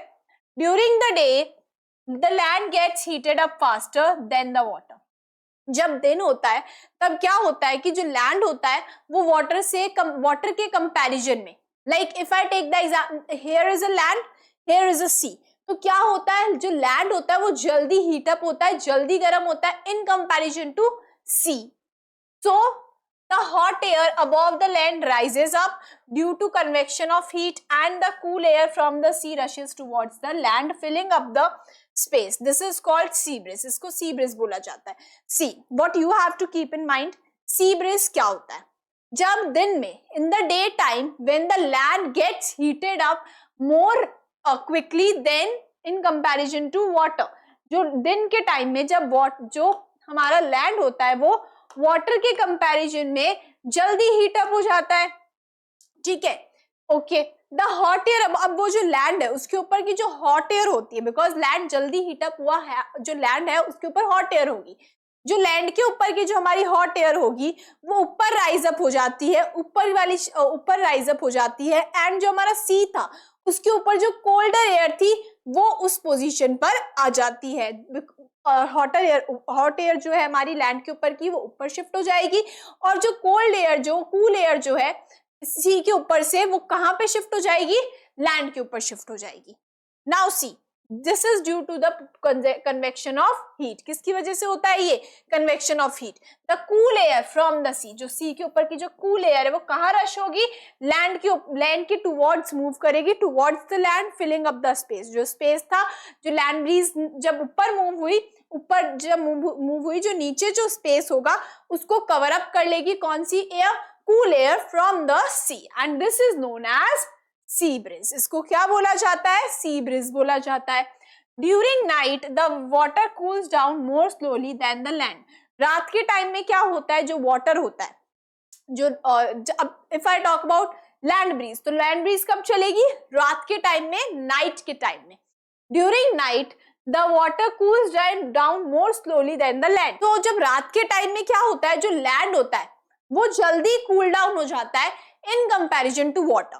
लैंड जो है वो जल्दी कूल डाउन होगा in comparison to water. Water जो है इन धीरे कूल डाउन होगा. So the cool air from the, अब जो लैंड है वो जल्दी ठंडा हुआ रात के टाइम, तो क्या होगा? जो लैंड के ऊपर की जो एयर है वो भी ठंडी हो जाएगी. तो क्या होगा? सी के ऊपर की जो हॉट एयर है वो ऊपर शिफ्ट हो जाएगी और जो कूल एयर, जो हमारी लैंड के ऊपर की जो कूल एयर है, that will move towards the sea, filling up that space which is left out after the hot air rising up. जब हॉट एयर राइज अप हो गई, जो स्पेस नीचे बचा, कूल एयर जो है लैंड से आएगी और उस स्पेस को कवर अप कर लेगी. द कूल एयर कहां से आएगी? लैंड की तरफ से, बिकॉज लैंड जो है वो जल्दी ठंडा होगा in comparison to water. Moves towards the sea, land से जो हमारी ब्रीज है, लैंड से जो कूल एयर है वो सी के टुवर्ड्स मूव करेगी and causing a land breeze. इसको हम, इस फिनोमेना को हम क्या बोलते हैं? लैंड ब्रीज बोलते हैं. So now you can get कि दोनों प्रोसेस कैसे होते हैं. सी ब्रीज कब होगा? डे टाइम में होगा. लैंड ब्रीज कब होगा? नाइट के टाइम में होगा. If I talk about sea breeze, तो लैंड जो है वो जल्दी हीट अप हो जाता है इन कंपैरिजन टू वाटर. इसलिए जो लैंड के ऊपर की जो हॉट एयर होती है वो ऊपर शिफ्ट हो जाएगी, सी के ऊपर की कूल एयर उस स्पेस को कवर अप कर लेगी and this is sea breeze. Land breeze कब होता है? नाइट के टाइम होता है. लैंड ब्रीज में क्या होगा? रात के टाइम जो लैंड है हमारा वो जल्दी कूल डाउन हो जाता है इन कंपैरिजन टू वाटर. तो लैंड के ऊपर की जो कूल एयर होगी वो सी के टुवर्ड्स मूव करेगी, सी के ऊपर की जो हॉट एयर है वो ऊपर शिफ्ट हो जाएगी एंड जो cool air that will move towards sea from the land will take up this empty space which is left after the hot air shifted upward. So and this phenomena is known as land breeze. Coming to the next one. Next is similarly the unequal heating of equator and poles result in trade winds. अब इसी phenomena में क्या होता है, जैसे कि जो equator है हमारा, equator as you know कि earth ऐसे है और equator हमारा this region which is the mid part of the earth. This is equator part. तो equator में unequal heating होती है and this is poles. जो हमारा ऊपर वाला जो होता है this is pole. इसको हम poles बोलते हैं. Right? This is equator. This is pole. These are the poles. So क्या होता है, इनमें trade winds चलती है. Since equator receives direct sunlight, because जो हमारा मिड पार्ट है अर्थ का इक्वेटर वो डायरेक्ट सनलाइट रिसीव करता है सन से, the air above its gets heated up faster and rises up. तो क्या होता है, इक्वेटर के ऊपर की जो एयर होती है वो जल्दी हीट अप हो जाती है and it will move towards the poles. तो किस तरफ मूव करेगी, हीट अप होके ऊपर राइज अप हो जाएगी, पोल्स की तरफ मूव करती है. Then the air from the polar region is much cooler rushes towards. तो अब जो पोल्स पे जो हमारी जो एयर है वहां पे सनलाइट अच्छे से नहीं पहुंचती है, तो पोल्स के ऊपर की जो एयर होगी वो कूल होगी एंड जो पोल्स से जो भी हमारी I am marking the winds from the poles with red colour. तो पोल्स से जो हमारी विंड्स आएगी वो पोल्स से इक्वेटर की तरफ मूव करेगी. तो जो the hotter air will move towards poles and the space which will be left after the hotter air move towards poles. तो poles से जो हमारी cool air होगी वो equator की तरफ move करेगी. The same will happen here also. जो cool air है वो equator की तरफ move करेगी and this causing trade winds. इससे क्या होगा, trade winds जो होती हैं वो चलती है. This is phenomena is known as trade winds. Now you can see in the diagram. See, this is the land and this is the daytime. यहाँ पे daytime है. Daytime में कौन सी breeze चलती है? If I talk about daytime, there is sea breeze. तो ये किसका diagram है? सी ब्रिज का डायग्राम है। नाउ सी, डे टाइम में जब लैंड जल्दी हीटेड अप होगा और जो सी है वो in comparison to the sea will be cooler, land will be warmer and sea will be cooler. तो लैंड के ऊपर की जो वार्म एयर होगी वो सी की तरफ मूव करेगी and it will rise up हो जाएगी, ऊपर की तरफ मूव करेगी एंड जो कूल एयर जो होगी सी से वो लैंड की तरफ मूव करेगी। And see next one, next is night time. Night time में क्या होगा, नाइट टाइम में जो हमारा लैंड है, लैंड जो है उस वो जल्दी कूल होगा in comparison to water, water जो होगा वो वार्म होगा and the land will be cool. तो लैंड से जो कूल एयर होगी वो इस तरफ मूव करेगी and the warm air will rise up, the warm air will be above this water, above water के above, रात को जो water body के ऊपर जो warm air है it will rise up and the space will be taken by cool air from the land। तो land से जो cool air आएगी वो ये वाला space जो है cover up करेगी and this phenomena is known as land breeze। इस phenomena को हम क्या बोलते हैं, land breeze बोलते हैं।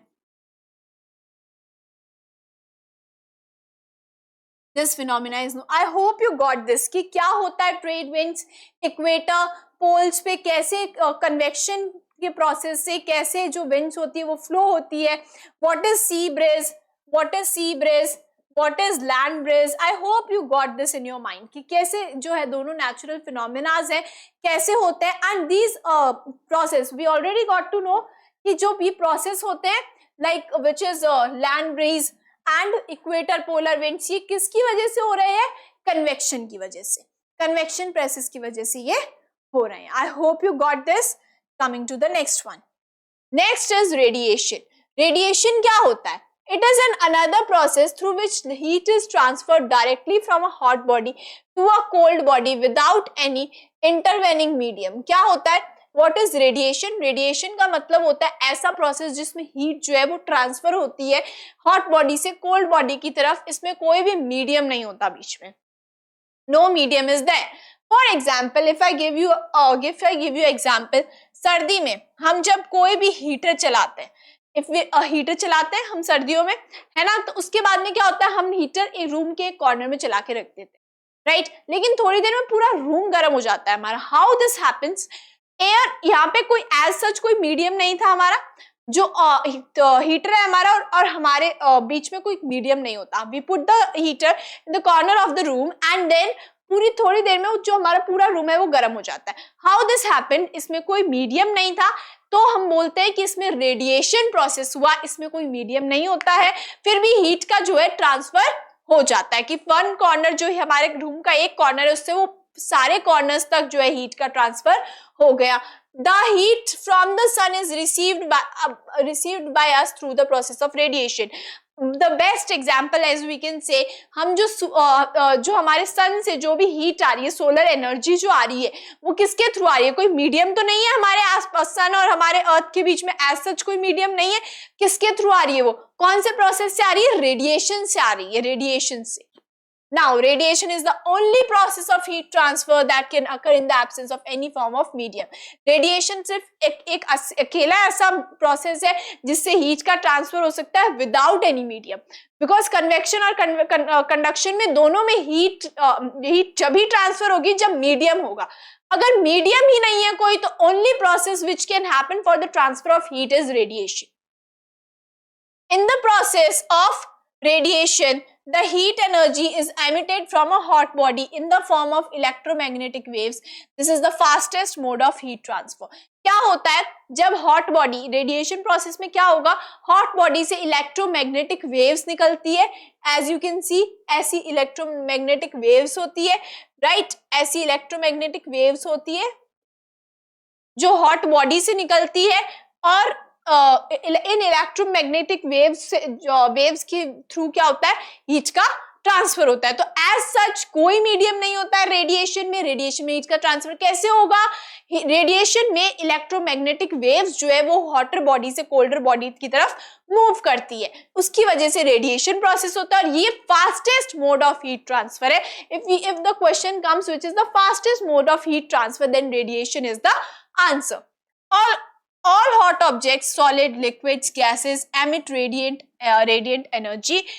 जितने भी ऑब्जेक्ट्स हैं, चाहे सॉलिड हो, चाहे लिक्विड हो, चाहे गैसेस हो, कोई भी अगर ऑब्जेक्ट है जो गर्म है, वो सब एमिट करते हैं क्या? रेडिएंट एनर्जी एमिट करते हैं.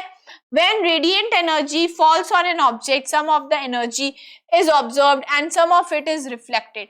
जब radiant energy रेडिएशन में जब रेडिएंट एनर्जी किसी भी ऑब्जेक्ट पे गिरती है तो उसमें कुछ एनर्जी तो ऑब्जेक्ट एब्जॉर्ब कर लेता है और कुछ एनर्जी को वापस रिफ्लेक्ट कर देता है. The amount of heat energy observed और radiated depends on the nature and colour of the object. क्या होता है कि जो अमाउंट है कि कितनी अमाउंट हीट उसने कोई भी ऑब्जेक्ट ने एब्जॉर्ब करी और कितनी अमाउंट हीट कोई भी ऑब्जेक्ट ने रिफ्लेक्ट करी, ये किस पे डिपेंड करता है कि वो ऑब्जेक्ट जो है उसका कलर क्या है, उसका नेचर क्या है, इन सब फैक्टर्स पे डिपेंड करता है. Dark colours are good absorbers of heat and radiant heat, while light coloured objects reflect most of the heat radiation falling on it. गर्मियों में बोला जाता है कि डार्क कलर के क्लोथ्स मत पहनो, बेटर है, आपको गर्मी कम लगेगी. क्यों बोला जाता है? बिकॉज जब हम गर्मियों में हम सन में जाते हैं, सनलाइट में जाते हैं, तो डार्क ऑब्जेक्ट्स और डार्क कलर के जो हमारे क्लोथ्स होते हैं, इफ आई से कि डार्क कलर का कोई भी ऑब्जेक्ट है तो वो क्या करता है? हीट को, रेडिएंट एनर्जी को एब्जॉर्ब ज्यादा करता है, रिफ्लेक्ट कम करता है, उसकी वजह से हमें गर्मी लगती है. और हमारे जो क्लोथ्स होते हैं वो भी हीट को, जो if I say about like जो हम क्लोथ्स अगर ब्लैक कलर के हम डार्क कलर्स के पहनते हैं तो उसमें क्या होता है, जो हमारे क्लोथ्स हैं वो हीट को एब्जॉर्ब कर लेते हैं और वो रिफ्लेक्ट कम करते हैं डार्क कलर के. लेकिन इफ आई से कहते हैं कि in summers you should wear light coloured clothes. Light coloured clothes क्यों पहनने चाहिए? बिकॉज लाइट कलर्ड क्लोथ्स जो होंगे वो क्या करेंगे? हीट को एब्जॉर्ब कम करते हैं और रिफ्लेक्ट ज्यादा करते हैं. तो हीट को एब्जॉर्ब नहीं करते तो हमें गर्मी भी ज्यादा नहीं लगती लाइट कलर्ड ऑब्जेक्ट्स में. Coming to the next one, Olympiad bite. The skin of a polar bear is black, which helps it to absorb more heat from the sun. As I told you that dark colored objects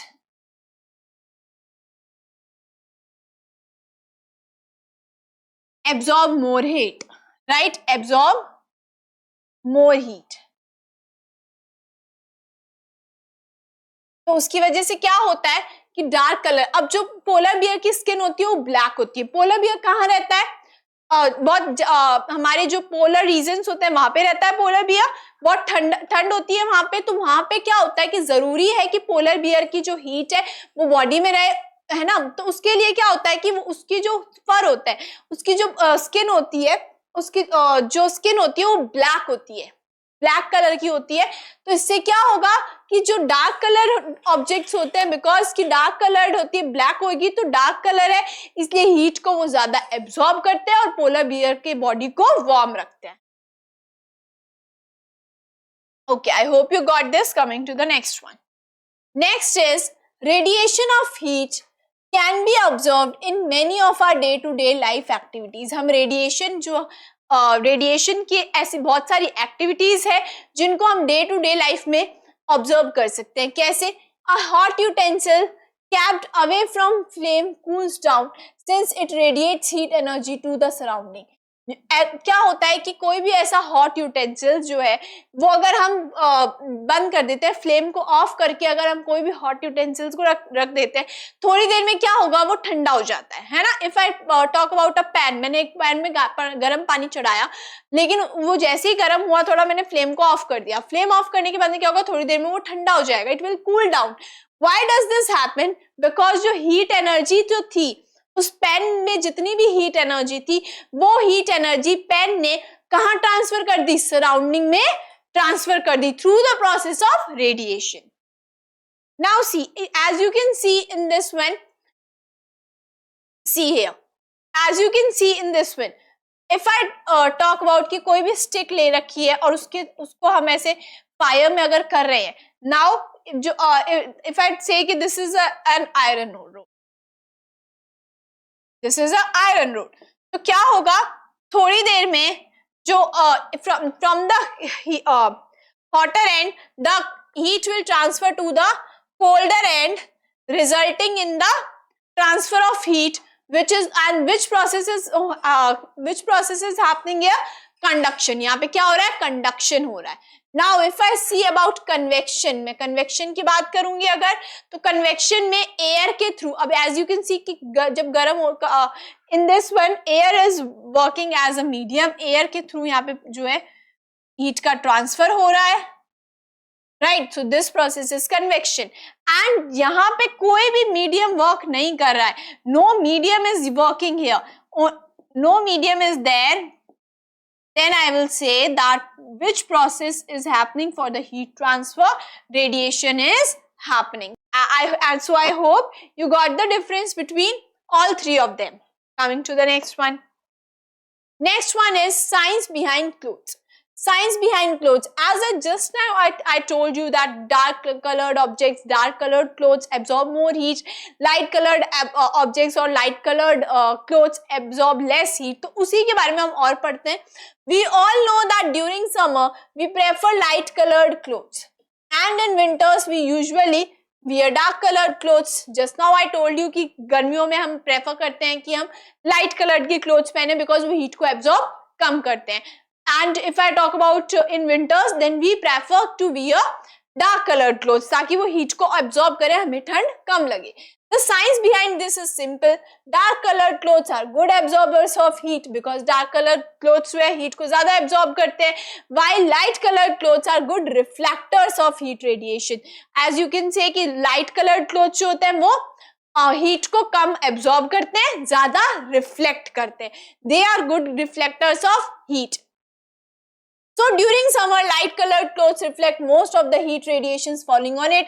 तो गर्मियों में क्या होता है, जो light colored की जो हमारे clothes होते हैं वो जितनी भी heat जितनी भी radiations उन पे गिरती है, उन सारी radiations को वो reflect कर देते हैं, absorb नहीं करते and keep us cool. इसकी वजह से गर्मियों में हमें जो लाइट कलर्ड क्लोथ्स है उनको पहनने से हमें गर्मी भी नहीं लगती, हमारी बॉडी को कूल रखते हैं.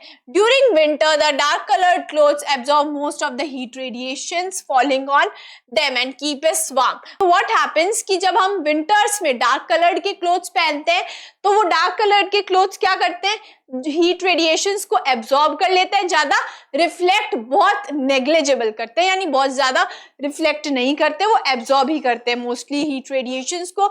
इसलिए हम विंटर्स में डार्क कलर्ड क्लोथ्स प्रेफर करते हैं ताकि वो हीट को एब्जॉर्ब करे और हमारी बॉडी को वार्म रखे. So next is our olympiad bite. Materials which are good at absorbing radiations are also good at emitting thermal radiations. ऐसे materials जो रेडिएशंस को एब्जॉर्ब बहुत अच्छे से करते हैं, वो थर्मल रेडिएशंस को एमिट भी बहुत अच्छे से करते हैं. सो thus black colored objects are good radiators too. इसीलिए जो black colored objects होते हैं वो बहुत अच्छे radiators भी होते हैं because they emit thermal radiations. Coming to the next one. Next is change of state. As you know that the state is of three types: solid, liquid and gas, right? Solid, liquid and gas, right? Matter normally exists in three states. Three states में होता है, solid, liquid और gas में. A transition from one of these states to another is called change of state. तो change of state का क्या मतलब है कि किसी भी एक स्टेट से दूसरे स्टेट में अगर मैटर चेंज हो रहा है उसको हम change of state बोलेंगे. common change of state are commonly क्या होता है, from solid to liquid and liquid to gas. solid जो है liquid में convert हो जाता है और liquid जो है वो लिक्विड जो है वो गैस में कन्वर्ट हो जाता है. कॉमनली ये चेंज ऑफ स्टेट हमें देखने के लिए मिलते हैं. Change of state happens when an object absorbs heat energy और there is an exchange of heat between the substance and the surrounding. तो स्टेट कब चेंज होती है, कोई भी मैटर जो है वो अपनी स्टेट कब चेंज करता है, अगर सराउंडिंग और उस ऑब्जेक्ट के बीच में कोई भी हीट का ट्रांसफर अगर होता है तो. Now, temperature at which object changes from one solid state to liquid state is known as melting point of the substance. कोई भी जब भी like any object, if any object changes its state from solid to liquid, अगर कोई भी object अपनी state को solid से लिक्विड में चेंज कर रहा है, I can say, if I say the example of solid is ice, right, ice melt होके वाटर बना लेती है, राइट, तो इसको हम क्या बोलेंगे, melting point of the substance, so this is known as melting point of the substance. So that temperature, ऐसा टेम्परेचर जिस पे सॉलिड लिक्विड में चेंज हो जाएगा, सॉलिड लिक्विड में चेंज हो जाएगा. If I take the example of ice that is converted into water, then what happens, क्या होगा उसमें कि उसको हम क्या बोलेंगे, उस पर्टिकुलर टेम्परेचर जिस पे सॉलिड लिक्विड में चेंज हो जाएगा, उस टेम्परेचर को हम क्या बोलेंगे, melting point of the substance. And the temperature at which an object changes from its liquid state to gaseous state is known as the boiling point of the substance. I hope you got this. See, ऐसा जब भी, if I take the example, see, when solid changes its state to liquid, when solid changes its state to liquid, on the temperature at which the solid changes its state to liquid is known as melting point of the substance. That is known as melting point of the substance, right? And if I take the example, then ice is converted, ice is a solid form of water. When ice is converted into water, and when solid liquid, and when liquid changes its state to gas, when a liquid changes to gas, for example water changes to vapors, कब होगा, boil करवाते हैं जब हम, when the process of boiling, so we will say that this is known as boiling point of the substance. The temperature at which the liquid changes to gas is known as boiling point of the substance.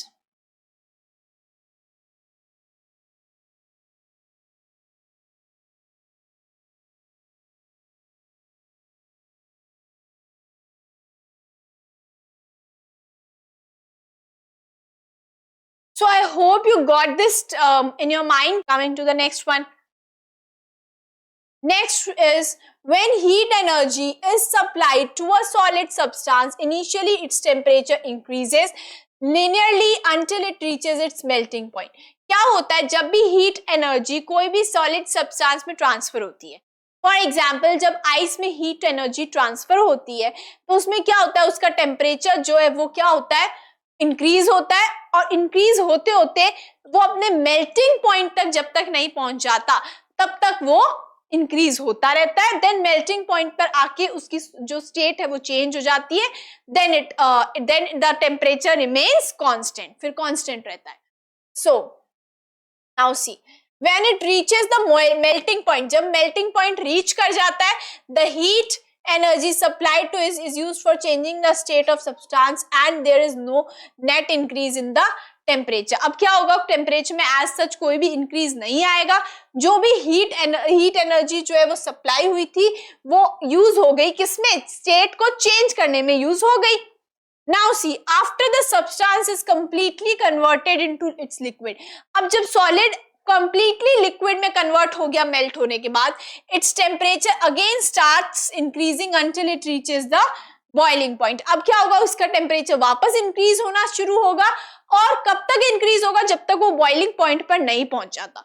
Thus the change of state, the temperature of the substance does not increase. अब क्या होगा, जो temperature है substance का वो increase नहीं होगा, जैसे ही बॉइलिंग पॉइंट रीच करेगा फिर उस सब्सटेंस का टेम्परेचर कांस्टेंट हो जाएगा. The variation of temperature with heat energy supplied for water is at shown. अब हम वाटर में अगर इसका एग्जांपल देखें, सी सॉलिड स्टेट क्या होती है वाटर की? आइस. लिक्विड स्टेट क्या होती है? Water itself. And gaseous state is vapour. Right. Now सी, अगर मैं वाटर की बात करूं तो जब उसका जो आइस जो है, आइस में क्या होता है? आइस का टेम्परेचर माइनस में होता है, -डिग्री सेल्सियस में होता है. राइट. तो क्या होगा? आइस का टेम्परेचर इंक्रीज होना शुरू हुआ, इंक्रीज होता गया 0 डिग्री मेल्टिंग पॉइंट पर आ गया, 0 डिग्री सेल्सियस पे आ गया. And the melting point of ice is 0 degree Celsius. तो जैसे ही टेम्परेचर बढ़ा, हमने आइस को फ्रीजर से निकाल के बाहर रख दिया. अब टेम्परेचर बढ़ेगा, आइस का बढ़ा कहां तक बढ़ेगा? 0 डिग्री सेल्सियस आने तक बढ़ा. वहां पे 0 डिग्री सेल्सियस जैसे ही टेम्परेचर पहुंचेगा, आइस मेल्ट होके किसमें कन्वर्ट हो जाएगी? Change of state. State change होके लिक्विड बन जाएगी. अब हमने उसको लिक्विड स्टेट को क्या करा? हमने और हीट दी, और हीट प्रोवाइड करी. आई पुट द वाटर को मैंने और हीट प्रोवाइड करी, फ्लेम दिया, और ज्यादा हीट प्रोवाइड करी. तो वो क्या होगा? लिक्विड स्टेट जो वाटर थी उसका टेम्परेचर और बढ़ेगा एंड बॉइलिंग पॉइंट पे पहुंच जाएगा. What is the boiling point of water? 100 degree Celsius. तो 100 डिग्री सेल्सियस पे पहुंच जाएगा और वाटर बॉईल होना स्टार्ट हो जाएगा. जैसे ही 100 डिग्री सेल्सियस पे पहुंचेगा, जो स्टेट है वो चेंज होके क्या बन जाएगी? वाटर की वेपर्स बनने लग जाएंगे. वेपर्स बनेगा, स्टेट चेंज हुई और टेम्परेचर कांस्टेंट आया. यहाँ पे टेम्परेचर कांस्टेंट आया, फिर वापस जितनी हीट प्रोवाइड होती गई टेम्परेचर बढ़ता गया और वेपर्स में वाटर जो है वेपर्स की फॉर्म में कन्वर्ट होता गया. So I hope you got this कि हम जब हीट को हीट सप्लाई करते हैं, हीट एनर्जी का सप्लाई करते हैं, तो कैसे वाटर अपनी स्टेट को चेंज करता है. तो स्टेट को चेंज करेगा कैसे? आइस को हीट प्रोवाइड करी, आइस मेल्ट होके वाटर में कन्वर्ट हो गई, वाटर को और हीट प्रोवाइड करी तो वेपर्स की फॉर्म में कन्वर्ट हो गया. What is the melting point of water? 0 degree Celsius. What is the boiling point of water? 100 degree Celsius. Next is our olympiad bite.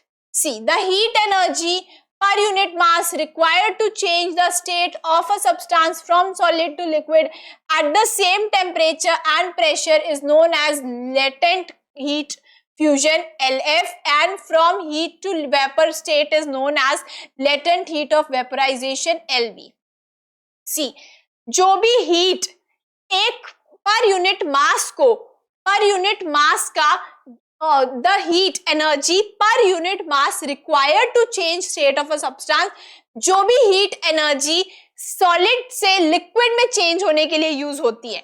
See, the heat energy which is used per unit mass to change the state from solid to liquid, जब solid से liquid में transfer करने के लिए same temperature पे, same pressure पे, that is known as, उसको क्या बोला जाएगा? That is known as LF, latent heat of fusion. तो क्या बोला जाएगा? Latent heat of fusion, LF बोला जाएगा उसको. And in short form we say LF. जब सॉलिड से लिक्विड में ट्रांसफर हुआ,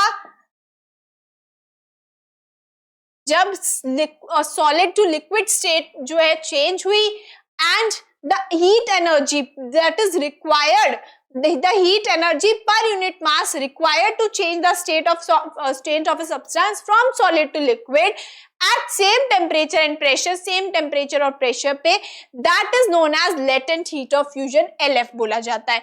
And from liquid to, and the heat energy per unit mass required to change state of a substance from liquid to vapor, liquid से vapour में जो use करने के लिए चेंज करने में होगी at same temperature and pressure, that is will known as latent heat of vaporisation. उसको क्या बोला जाएगा? बिकॉज लिक्विड से वेपर में कन्वर्जन हो जाएगा, राइट? तो latent heat of vaporisation.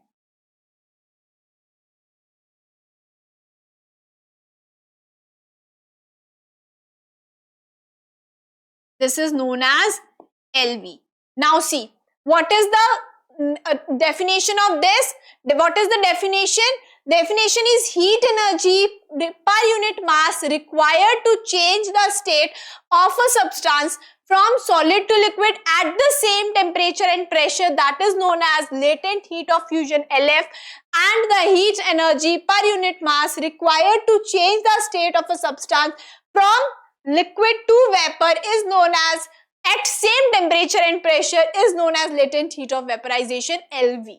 I hope you got this. So here we are completed with the theory of this chapter. Now we will practice some questions. Let's start from the self-test 2. So let's start from the first question of self-test 2. First question says land breeze is caused due to. Land breeze किसकी वजह से होती है? We already learned that many natural phenomena occur due to the process of convection of heat. So the answer is convection of heat. Land breeze, sea breeze occur due to convection of heat. So second question says that wool is used to make blankets and winter clothing because. See, we have already learned that they absorb heat. First option no, because अगर हम बात करते absorb और reflect करने की तो हम coloured clothes की बात करते हैं, बिकॉज वी से कि डार्क कलर्ड क्लोथ्स जो है वो एब्जॉर्ब ज्यादा करते हैं हीट को, और लाइट कलर्ड क्लोथ्स जो है वो हीट को कम एब्जॉर्ब करते हैं. तो हम एब्जॉर्ब और रिफ्लेक्ट की बात करते तो हमें कलर्ड क्लोथ्स की बात होती, डार्क कलर्ड और लाइट कलर्ड क्लोथ्स की. यहाँ पे कलर्ड क्लोथ्स की हमें यहाँ पे फैब्रिक दिया हुआ है कि वुल का फैब्रिक हम यूज करते हैं विंटर्स में. क्यों करते हैं? Because air spaces between the fibres act as good insulators. क्योंकि वुल हैज थिन फाइबर्स और फाइबर्स के बीच में एयर स्पेस होते हैं जहां पे एयर जो है वो फिल्ड रहती है उन स्पेसेस में, and air is a good insulator of heat. इसीलिए वो हमारी विंटर्स में हम वुल के क्लोथ्स का यूज करते हैं. So option B is the answer of this question. Coming to the next one. Next question says that light colored clothes. Now we can say that absorb and heat वाला concept हम यहाँ पे लगाएंगे. Light colored clothes are used during summers because हम summers में light colored clothes का use क्यों करते हैं? They absorb heat? No. Dark colored clothes absorb करते. So they radiate heat? No. Because we talked about this कि black colored clothes जो है heat को ज़्यादा अच्छे से radiate करते हैं. So this will be they reflect heat? Yes. They absorb less heat. They reflect more amount of heat. This will be the correct one. So answer C is the correct option of this question. Coming to the next one. Next one is sea breeze is formed during daytime due to. क्यों होता है sea breeze जो है वो क्यों होती है दिन में?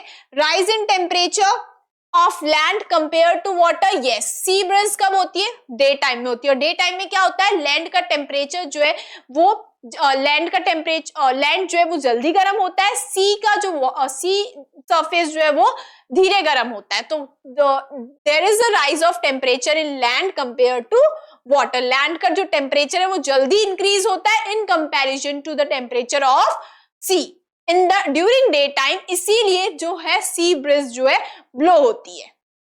सो option A is the correct answer. Coming to the next one. Next one says food is cooked in metal utensils because. Food को हम metal utensils, metal के बर्तनों में पकाते हैं. Why? क्यों? Metals are good conductors of heat. Yes, correct one. Metals are poor conductors of heat. No. Metals are insulators. No. Cooking food in metal utensils is good for health. No. This is not the reason. यहाँ पे main reason हमारा ये नहीं है. हमारा reason ये है we use metal utensils because metal utensils are good conductors of heat. Because metals are good conductors of heat, इसीलिए मेटल्स यूटेंसिल्स का यूज करा जाता है. So option A will be the correct answer of this question. So this was all about this lecture. I hope you got all the points. We will start new topic in the new session. Till then, stay tuned for the next video. Thank you so much.